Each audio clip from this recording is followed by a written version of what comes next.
In the Book of Mormon, we read of young Dans le livre de Nephi Mormon, nous apprenons que le Seigneur a commandé au jeune Néphi de construire un bateau. Il a été prompt à obéir.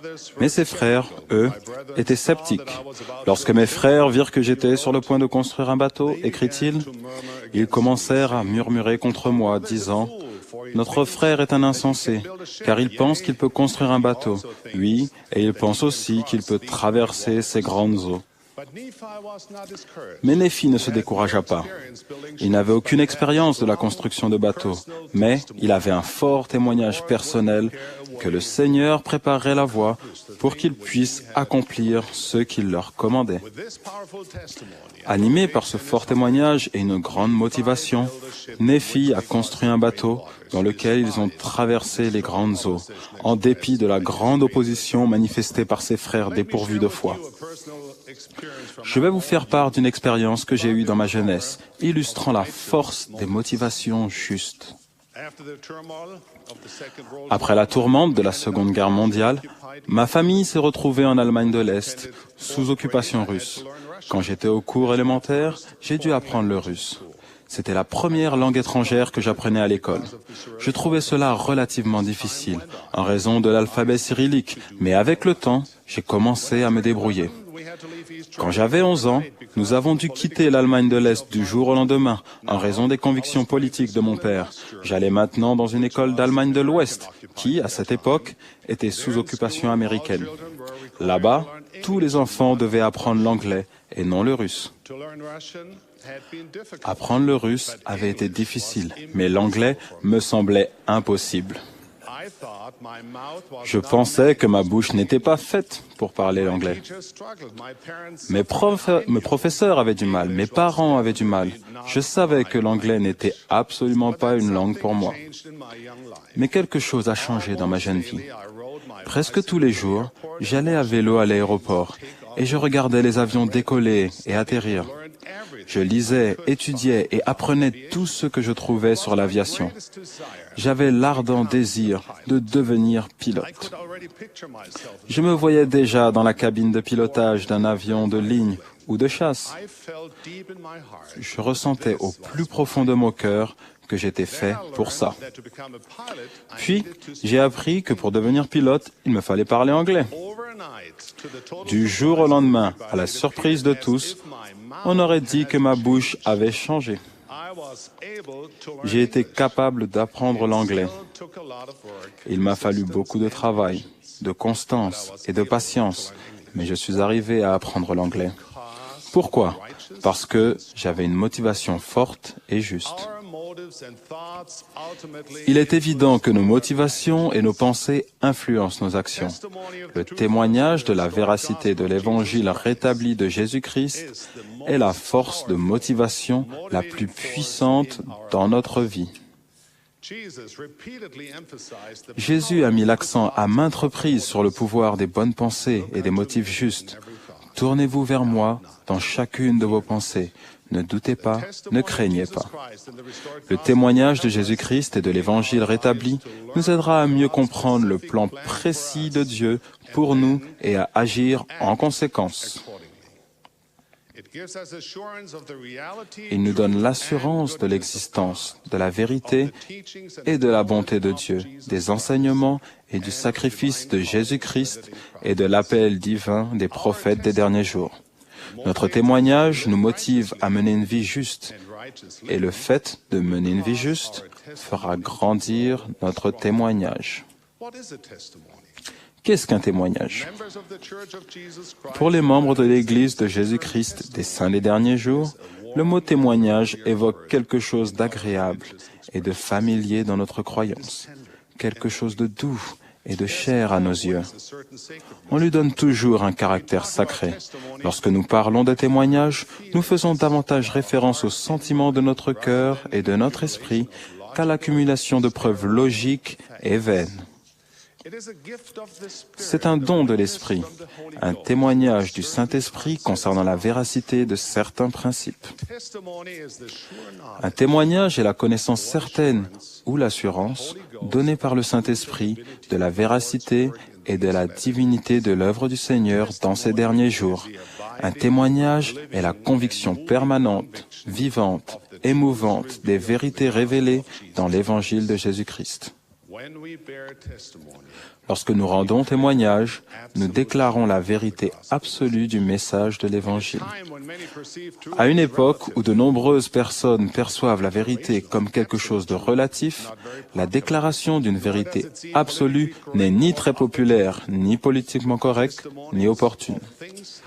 Témoigner des choses telles qu'elles sont réellement est audacieux, incontestable et vital, parce que cela a une portée éternelle pour le genre humain. Cela ne dérangerait pas Satan que nous déclarions nos croyances et la doctrine de l'Évangile comme quelque chose de négociable et selon les circonstances. Notre ferme conviction de la vérité de l'Évangile est un point d'ancrage dans notre vie, quelque chose de constant et sûr comme l'étoile polaire. Le témoignage est très personnel et peut varier un tant soit peu d'une personne à l'autre, car chacun est unique. Toutefois, le témoignage de l'Évangile rétabli de Jésus-Christ comprendra toujours ces vérités claires et simples. Dieu vit, il est notre Père céleste aimant et nous sommes ses enfants. Jésus-Christ est le Fils du Dieu vivant et le Sauveur du monde. Joseph Smith est le prophète de Dieu par l'intermédiaire de qui l'évangile de Jésus-Christ a été rétabli dans les derniers jours. Le livre de Mormon est la parole de Dieu. Et le président Hinckley, ses conseillers et les membres du collège des 12 apôtres sont les prophètes, voyants et révélateurs de notre époque. Quand nous acquérons une connaissance plus profonde de ces vérités et du plan du salut, grâce au pouvoir et au don du Saint-Esprit, nous pouvons connaître la vérité de toutes choses. Comment acquiert-on un témoignage? Nous savons tous qu'il est plus facile de parler de témoignages que d'en acquérir un. La démarche pour en obtenir un repose sur la loi de la récolte. Ce qu'un homme aura semé, il le moissonnera aussi. Rien de bon n'arrive sans effort ni sacrifice. Si nous devons travailler dur pour acquérir un témoignage, cela nous rendra plus forts et renforcera aussi notre témoignage. Et si nous rendons notre témoignage, il grandira. Le témoignage est un bien des plus précieux, car il ne s'acquiert pas simplement par la logique ou la raison. Il ne s'achète pas avec des biens matériels. Il ne peut être offert ou hérité de nos ancêtres. Nous ne pouvons dépendre du témoignage d'un tiers. Nous devons savoir pour nous-mêmes.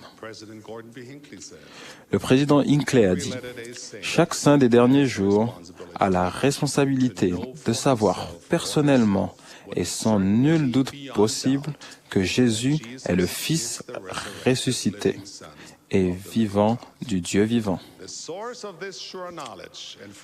La source de cette connaissance sûre et de cette ferme conviction est la révélation divine, car le témoignage de Jésus est l'esprit de la prophétie.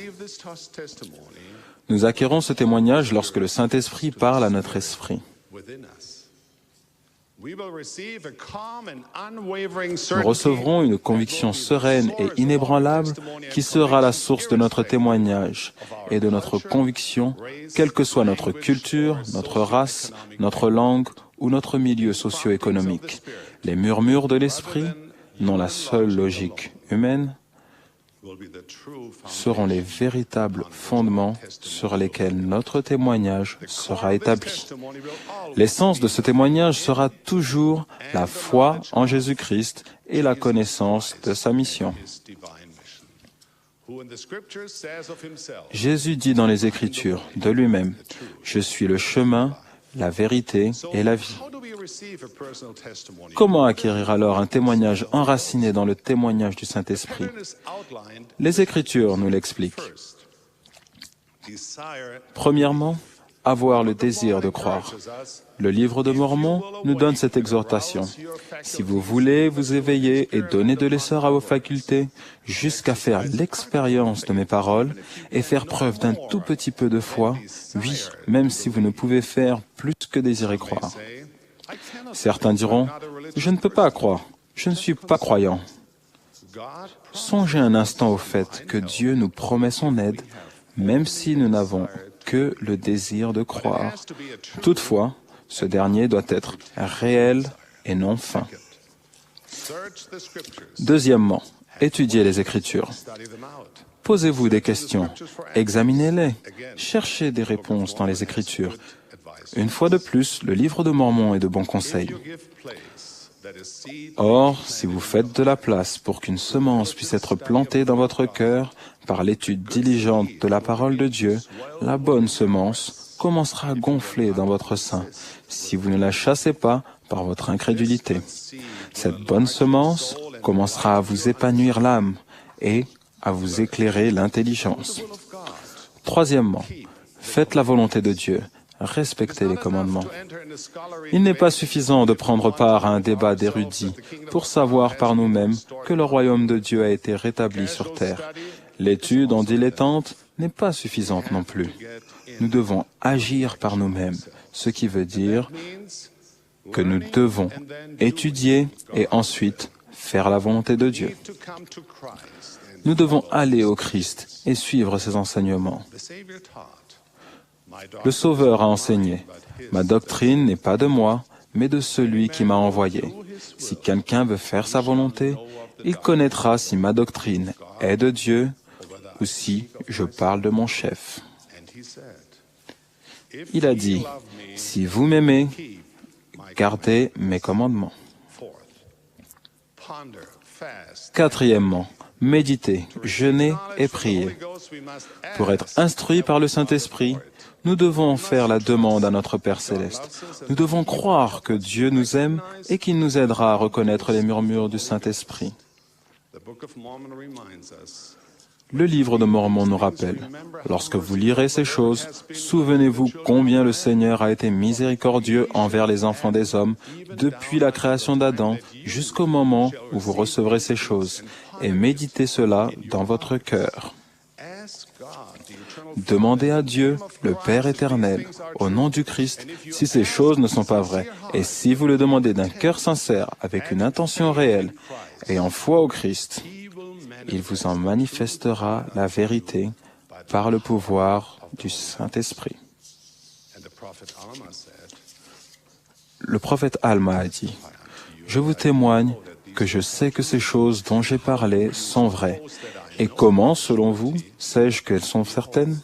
Voici, j'ai jeûné et prié afin de connaître ces choses par moi-même. Et le Seigneur Dieu me les a manifestées par son Esprit Saint. Et c'est là l'esprit de révélation qui est en moi. » Mes chers frères et sœurs, Alma a acquis un témoignage par le jeûne et la prière il y a plus de 2000 ans. Nous pouvons vivre cette expérience sacrée de nos jours. À quoi sert un témoignage? Le témoignage nous permet d'avoir une bonne vision des choses, de la motivation et un fondement solide sur lequel édifier une vie pleine de sens et basée sur le progrès personnel.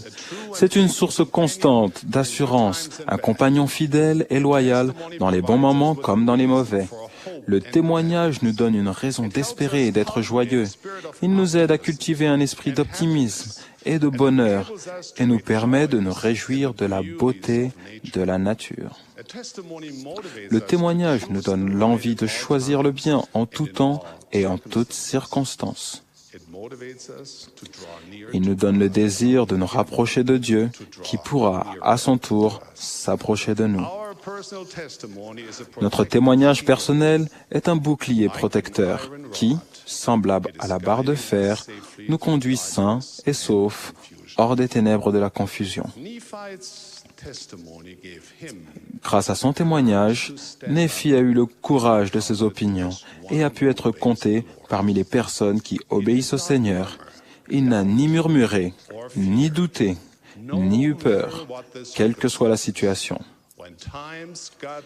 Dans les moments difficiles, il a dit, « J'irai et je ferai la chose que le Seigneur a commandée, car je sais que le Seigneur prépare la voie pour accomplir ce qu'il commande. » Tout comme le Seigneur connaissait Néphi, Dieu nous connaît et nous aime. C'est notre époque. Nous sommes au cœur de l'action. Un témoignage personnel, fort, nous donnera l'envie de changer, puis d'apporter des bénédictions au monde. J'en témoigne et vous donne ma bénédiction d'apôtre du Seigneur, au nom sacré de Jésus-Christ. Amen.